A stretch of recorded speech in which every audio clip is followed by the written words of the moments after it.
Chers et frères dans le Christ, bonjour et bienvenue à cette méditation en ce mardi de la 4e semaine du temps de Carême. L'évangile qui est soumis à notre méditation, l'évangile de Jean au chapitre 5 aujourd'hui, nous présente une scène où Jésus pendant qu'il se balade, se trouve dans un coin fameux de Jérusalem, à côté de la piscine de Bethesda, où il y a la possibilité de guérison.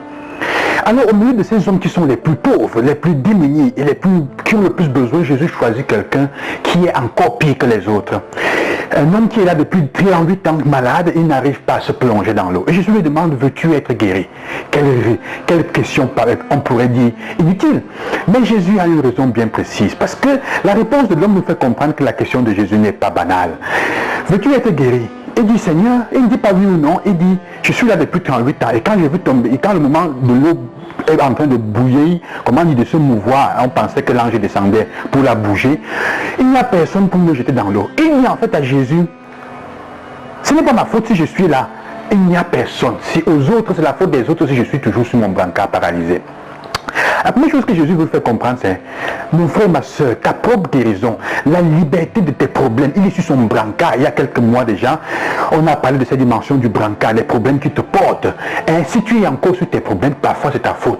Est-ce que tu veux guérir? Mais cet homme est en train d'accuser les autres de sa situation. S'il est encore là, c'est à cause des autres. Jésus lui montre qu'il y a une autre voie. La voie que les autres prennent n'est pas toujours celle qui te convient. En effet, la première qui nous parlera des eaux, j'ai vu l'eau vive jaillissante du temple qui va guérir. L'eau de Jésus, l'eau du Christ, il remplace cette eau. Il est celui qui avait sa parole guérie. Il faut que tu te frottes à lui. La voie que les autres utilisent n'est pas toujours celle qui est pour toi. Parfois même la voie que la majorité prend n'est pas la tienne. La voie parfois, le sentier le moins battu est souvent celui qui porte au bonheur. C'est la première chose que nous pouvons apprendre de ce texte. Donc, il faut se libérer de cette paralysie. Il y a parfois une colère en nous. Cet homme sûrement est un homme qui est en colère.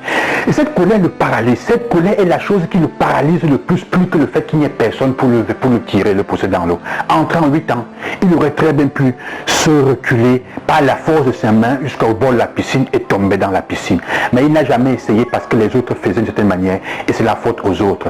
Combien de fois dans ta situation, mon frère, ma soeur, où tu es assis, combien de fois tu t'assois et tu penses toujours la faute aux autres parce qu'on ne m'a pas aidé, parce qu'on ne m'a pas fait ceci. Toi-même, qu'est-ce que tu fais pour sortir de tes problèmes? Mais concrètement, il y a la fois où Jésus est en train de nous dire, c'est toi le problème de ta vie. C'est à toi de prendre les commandes de ta vie, de te mettre devant, de chercher les solutions à ton problème.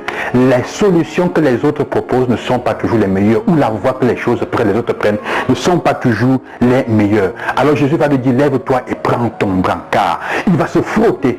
Il y a une chose intéressante, c'est que on lui demande, qui t'a dit de prendre ton brancard? Qui t'a dit de prendre tes problèmes à bras le corps? De te lever, de marcher, de te battre toi-même? Et il ne se rappelle même pas, il ne sait pas. Il y a des fois dans notre vie où nous avons été libérés par Dieu.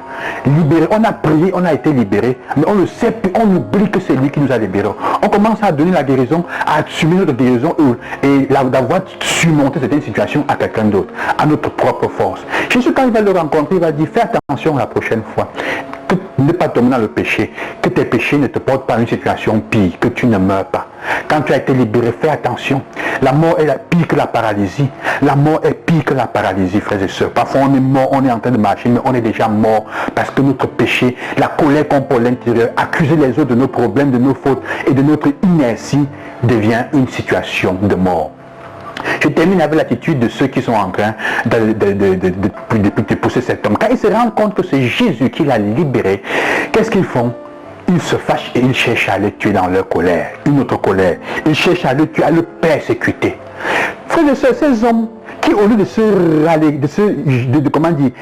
vivre dans l'allégresse, comme disait l'évangile d'hier, la journée d'hier, dimanche d'hier, le 4e dimanche, de vivre dans l'allégresse parce qu'une vie a été sauvée, ils sont préoccupés de leurs principes.